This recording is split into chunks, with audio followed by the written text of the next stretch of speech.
नमस्कार, आपके साथ मैं हूं साक्षी जोशी और इस वक्त की सबसे बड़ी खबर आपको बता दूं कि दिल्ली के पास गाजियाबाद में गुंडा राज है। यहां पर बदमाशों ने एक पत्रकार को गोली मार दी। हालांकि पुलिस ने आरोपी 5 बदमाशों को गिरफ्तार कर लिया है। वारदात विजयनगर इलाके की है। बताया जा रहा है कि पीड़ित पत्रकार अपनी 2 बेटियों के साथ बाइक पर घर लौट रहे थे, तभी बदमाशों ने उनकी बाइक को ओवरटेक किया और सिर पर गोली मार दी। गंभीर रूप से घायल पत्रकार को पास के अस्पताल में भर्ती करवा दिया गया है। शुरुआती जानकारी से पता चला है कि भांजी से छेड़छाड़ करने वाले बदमाशों के खिलाफ शिकायत दर्ज कराई थी, जिसके बाद गुंडों ने उनको जान से मारने की धमकी भी दी थी।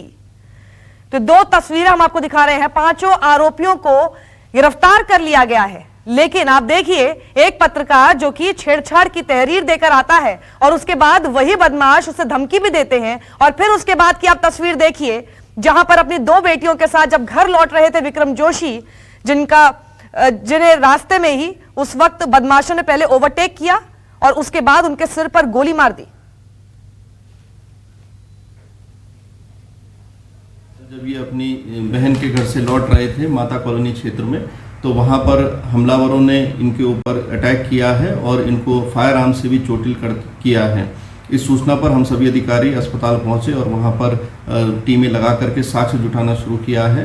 ये फिलहाल अस्पताल में उपचाराधीन है। वहां पर चिकित्सकों की टीम इनका उपचार कर रही है। जो साक्ष्य जुटाए गए उसके आधार पर 5 लोगों को गिरफ्तार किया गया है। इनके नाम मोहित, दलवीर, आकाश, रवि और शाकिर हैं। इन सभी को गिरफ्तार कर जेल भेजा जा रहा है। वहीं इनके बयानों से जो कुछ और नाम और तथ्य प्रकाश में आए हैं उसके लिए विवेचनाएं और धरपकड़ जारी है। और गाजियाबाद में पत्रकार पर हमला मामले का सीसीटीवी सामने आया है और आप सीसीटीवी में भी देख रहे हैं कि कैसे बदमाश पत्रकार पर टूट पड़ते हैं। पहले बदमाश पत्रकार की बाइक को ओवरटेक करते हैं, फिर उन पर जानलेवा हमला कर देते हैं और इस दौरान उनके साथ उनकी 2 बेटियां भी हैं जो कि चीख पुकार कर रही हैं। जाहिर सी बात है कि अपने पिता को इस तरह की घायल अवस्था में देखकर वो घबरा गई। काफी देर तक पत्रकार को पीटने के बाद बदमाश उनको गोली मार देते हैं और वहां से फरार हो जाते हैं और बेटियां लगातार मदद की गुहार लगाती रहती हैं। आप देख रहे हैं सड़क पर किस तरह से मूर्छित होकर गिर गए हैं विक्रम जोशी, पत्रकार जिनके सिर पर गोली चलाई गई। ये देखिए आप, पहले उनके साथ मारपीट की गई और उसके बाद फिर उनके सिर पर गोली मारकर फरार हो गए वो बदमाश। और वहां पर उनकी 2 बेटियां भी उनके साथ उस वक्त मौजूद थी। और हमारे साथ इस वक्त प्रशांत गुप्ता जुड़ गए हैं ज्यादा जानकारी के साथ। प्रशांत, ये अच्छी बात है कि 5 आरोपियों को गिरफ्तार पुलिस ने कर लिया, लेकिन एक बहुत वाजिब सवाल यह है कि इस प्रकरण से पहले सिर्फ तहरीर देने पर ही जब भांजी के साथ छेड़छाड़ हो रही थी, उसी वक्त अगर पुलिस इन्हें गिरफ्तार कर लेती तो यह वाकया ही नहीं होता।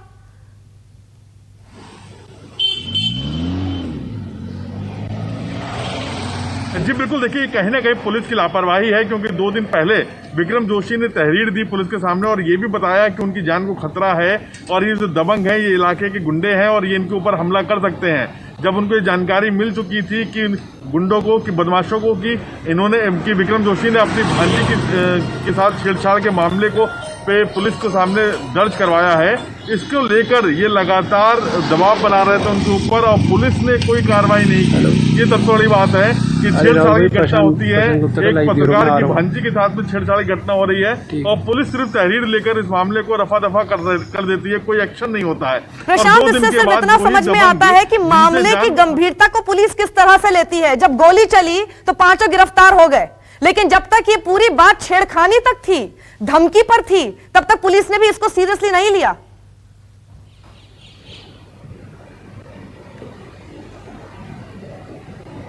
बिल्कुल, देखिए पुलिस ने कोई इसमें अगर कहा जाए कि कार्रवाई की ही नहीं। 2 दिन तक ये मामला पूरा पुलिस के संज्ञान में रहा। पुलिस को पता था कि कौन आरोपी है, कौन बदमाश है, किनके खिलाफ तहरीर दी गई है, क्यों नहीं उनके खिलाफ 2 दिन तक कार्रवाई की गई, क्यों टाला मटोली की गई। और जब ये पूरा मामला जब सर चढ़ गया और जब खुलेआम सड़क पर गोलियां चली और उसके बाद उनके विक्रम जोशी के साथ जिस तरीके की वारदात हुई, उसके बाद पुलिस ने देखा कि मामला तूल पकड़ जाएगा, गोली चल गई, तो आनंद फानंद में 5 की गिरफ्तारी हो गई। लेकिन सवाल उस थाने पर भी उठते हैं, उस पुलिस प्रशासन पर भी उठते हैं जिन्होंने 2 दिन तक इस पूरे मामले पे चुप्पी साधी रखी। क्यों नहीं, जब तहरीर दी गई थी तो पुलिस ने कार्रवाई की। बिल्कुल प्रशांत, बिल्कुल इसी तरह का रवैया है कि जब तक बड़ी घटना हो नहीं जाती तब तक उसको गंभीरता से ना लिया जाए। जैसे ही घटना हो जाती है उसके बाद बहुत जल्दी गिरफ्तारी भी हो जाती है। यानी आपको पता है बदमाश कौन कौन है, बदमाश कहां पर है, लेकिन गिरफ्तारी आप तब करते नहीं है जब तक वो पूरा मामला सिर्फ धमकी तक ही रहता है। इस बीच हम बता दें कि गाजियाबाद में पत्रकार पर हमले को लेकर कांग्रेस नेता जितिन प्रसाद ने ट्वीट किया है। सिर में गोली लगने के बाद पत्रकार की हालत गंभीर है। पत्रकार ने हाल ही में छेड़छाड़ के खिलाफ शिकायत दर्ज कराई थी। हमले के वक्त पत्रकार अपनी बेटियों के साथ थे। पुलिस ने उनकी शिकायत को नजरअंदाज किया। तो ये जो सवाल है, जो पत्रकार विक्रम जोशी खुद 2 बेटियों के पिता हैं और जानते हैं कि भांजी के साथ जिस तरह से छेड़खानी हो रही थी, किसी बच्ची के साथ छेड़खानी होती है, वो कितना बड़ा अपराध है, और ये जानते हुए कि बदमाश उन्हें धमकी दे रहे हैं, ये जानते हुए कि वो खतरनाक लोग हैं, वो डरे नहीं। वो पुलिस के पास गए, पुलिस पर विश्वास करते थे, कहीं ना कहीं पुलिस पर विश्वास करते थे कि वो कोई ना कोई कार्रवाई जरूर करेंगे, और इसीलिए इन सारी धमकियों के बावजूद वो जाकर उन बदमाशों के खिलाफ तहरीर तक देकर आ गए, और साथ ही ये भी बताया कि मुझे धमकी मिल रही है, लेकिन उसके बाद भी पुलिस ने कुछ नहीं किया। हालांकि अब 5 को गिरफ्तार जरूर किया जा चुका है, लेकिन वो पत्रकार अभी अपनी जान भी गंवा सकता है। बहुत ज्यादा जिंदगी और मौत के बीच में झूल रहे हैं, क्योंकि अभी वो इस वक्त अस्पताल में भर्ती हैं। और गाजियाबाद पुलिस से सवाल हैं, कई सवाल हैं। पहला सवाल कि छेड़छाड़ की शिकायत पर एक्शन क्यों नहीं लिया। दूसरा बड़ा सवाल है कि पत्रकार की तहरीर पर एफआईआर क्यों दर्ज नहीं हुई। तीसरा बड़ा सवाल जो कि इस पूरे प्रकरण में सामने आ रहा है, पुलिस ने बदमाशों को गिरफ्तार ही क्यों नहीं किया, पहले क्यों नहीं गिरफ्तार किया। और चौथा सवाल यह है कि बदमाशों को क्या राजनीतिक संरक्षण मिला था कि उनकी शिकायत होने के बाद भी उनके अंदर इतना दुस्साहस क्या कर गोली चलाते हैं। पांचवा सवाल, क्या गाजियाबाद पुलिस को हमले का इंतजार था कि हमला होगा उसके बाद गिरफ्तारी करेंगे, जब तक हमला नहीं हुआ तो कोई घटना तो हुई नहीं, तो गिरफ्तारी किस बात की। और इस पर समाजवादी पार्टी के प्रवक्ता अनुराग भदौरिया हमारे साथ जुड़ गए हैं। अनुराग, ये पूरे प्रकरण में ये बात, एक बात अच्छी ये है कि गिरफ्तारी जल्द अभी हो गई, लेकिन इतने दिन क्यों लग गए जब आपको पता है कि बदमाश है, आपको पता है बदमाश कौन है और बदमाश कहां है। देखिए, कमाल की बात उत्तर प्रदेश की पुलिस की है। आजकल शिकायत करने पे पुलिस सुनती नहीं है। उसके बाद जब इतनी बड़ी वारदात हो गई और उतनी एक व्यक्ति को गोली मार दी जाती है और उसके बाद पुलिस जगती है, तो इसके मतलब उत्तर प्रदेश में हत्या का प्रदेश बन चुका है, अपराधियों का प्रदेश बन चुका है। यहाँ अपराधियों का अड्डा हो चुका है। पुलिस का कोई खौफ नहीं, प्रशासन का कोई खौफ नहीं। कानून व्यवस्था यहाँ पे नाम मात्र की है। कानून व्यवस्था के नाम पे आपने देखा होगा अपराधी पुलिस का इनकाउंटर कर दे रहे हैं, अपराधी पुलिस के सामने 30-30 लाख रुपए लेके भाग जा रहे हैं, और अब तो रात का भी इंतजार नहीं करते, अपराधी दिन में ही दौड़ा के गोली मार दे रहे हैं। लखनऊ के अंदर में 2 दिन पहले 3 दिन पहले अभी दौड़ा के गोली मार दी और लोग देखते रहे और असला लहरा के चले गए गोली मार के। माने इतने बेखौफ हैं। माने यही रामराज की उत्तर प्रदेश की सरकार बात करती थी, ये रावण राज चल रहा है। यहाँ तो गोली ऐसे लेके चल रहे जैसे हजमौला की गोली जेब में लेके चल रहे हैं, जो मिलता है उसको आस्ते से देते लो, खा लो एक। माने इतना दुस्साहस लोगों के अंदर में, इतना दुस्साहस हो गया कि आपने कासगंज में देखा कि ट्रैक्टर लेके माँ बेटी के ऊपर ही चढ़ा दिया। मतलब कोई डर ही नहीं लग रहा है कि हम किसी को मर्डर कर देंगे तो क्या इन सब प्रकरण में आपको लग रहा है कि राजनीतिक संरक्षण है? क्योंकि ये जो पूरा वाकया है इसमें जाकर बता दिया जाता है बदमाश कौन है। पुलिस को पता भी है कि बदमाश कहां है, उनको पकड़ा जा सकता था, और जब उनको पता है कि उनकी पहचान पुलिस के पास है एक कंप्लेंट लिखित तहरीर में, उसके बाद वो इतना बड़ा दुस्साहस कैसे कर सकते हैं? क्योंकि आपने देखा होगा जिस तरह से विकास दुबे वाली आपने घटना देखी होगी, कैसे पुलिस वाले मिले हुए थे, कैसे पुलिस वाले खबर दे रहे थे। तो यहाँ पुलिस रक्षक ही भक्षक बनी हुई है। जब तहरीर आपके पास है उसके बाद भी आप कार्रवाई नहीं करते, इसका मतलब क्या है? इसके मतलब सेटिंग चल रही ना। ठीक, एक आईपीएस अधिकारी ने लिखा था कि यहाँ पे रेट लिस्ट आपको दी थी कुछ दिन पहले। क्या गलत लिखा था उसने? कि यहाँ रेट लिस्ट दी थी कि यहाँ इतने रेट पे यहाँ पे थाने और इतने रेट पे डिस्ट्रिक्ट बिकते हैं पोस्टिंग के लिए, तो कुछ गलत नहीं लिखा था उसने। और आज वो देखिए सारी की सारी बातें सही हो रही हैं, पुलिस की महकमे की सारी बातें सही हो रही है। इसके मतलब क्या है कि कानून व्यवस्था की नाम की चीज है ही नहीं यहाँ पर। अनुराग, ये कोई ऐसी बात नहीं है कि पिछले 3 साल में ही बदमाश जो है सक्रिय हो गए हैं या उन्हें राजनीतिक संरक्षण मिला है। ये सबको पता है, जग जाहिर है। उत्तर प्रदेश में जिसकी सरकार रही हो, चाहे आपकी रही हो, चाहे मायावती की रही हो, चाहे मुलायम सिंह यादव के समय पर समाजवादी पार्टी की सरकार रही हो या फिर अभी की सरकार हो, बदमाशों को राजनीतिक संरक्षण तो हमेशा से मिलता रहा है ना। ये वैसे आप लोग लास्ट में अच्छा ऐड कर देते हैं बचाने के लिए भारतीय जनता पार्टी को कि पिछले ऐसा था। मैं तो चैलेंज करता हूं, कोई घटना ऐसी बता दीजिए पिछले सरकार में जहां 8 पुलिस वाले घेर के मार दिए गए हों, अपराधी पहले भागता था, धोखे में इनकाउंटर हो जाए तो हो जाए।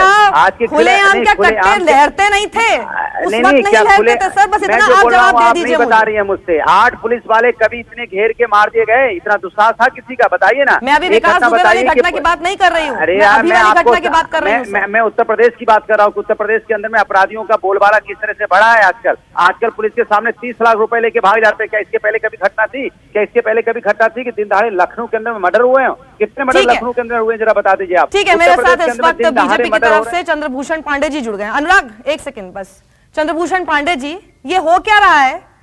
एक पत्रकार जानते हुए कि बदमाश है और उनको लगातार धमकी मिलती रही, उसके बावजूद वो इतना साहस दिखाते हैं कि कंप्लेंट करते हैं, तहरीर देते हैं और उसके बाद उनके ऊपर इस तरह से गोलियां चला दी आगे जाती हैं।